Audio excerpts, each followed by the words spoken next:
রাধাগঞ্জ ইউনিয়নে ১ নং ওয়ার্ডে গিয়েছিলাম। দেখতে পাচ্ছেন কত সুন্দর আমরা খাচ্ছি, একদম সবুজ। আর আমড়াটা খুব মিষ্টি ছিল। আসলে আমরা সচরাচর মিষ্টি হয় না, এই আমড়াটি কেন জানি মিষ্টি লাগছিল।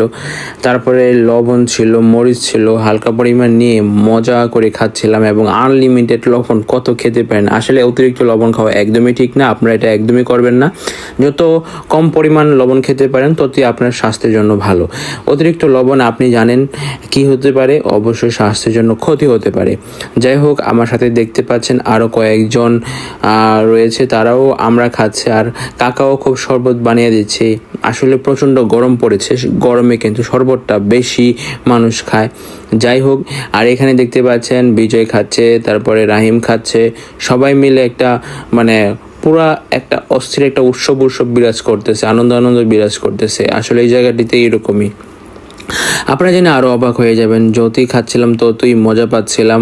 আরও সামনে দেখতে পাবেন কত সুন্দর করে কাকা মার্কেটিং করতেছে। আসলে এরকম মার্কেটিংটা আমার কাছে শুনতে খুবই ভালো লাগে। বিশেষ করে ছন্দে কথা বলে তারা তাদের মার্কেটিংয়ের পণ্যগুলো বিক্রি করে থাকে। কাকাও খুব সুন্দরভাবে কথা বলতেছে এবং ছন্দে তাল মিলিয়ে কথা বলতেছে।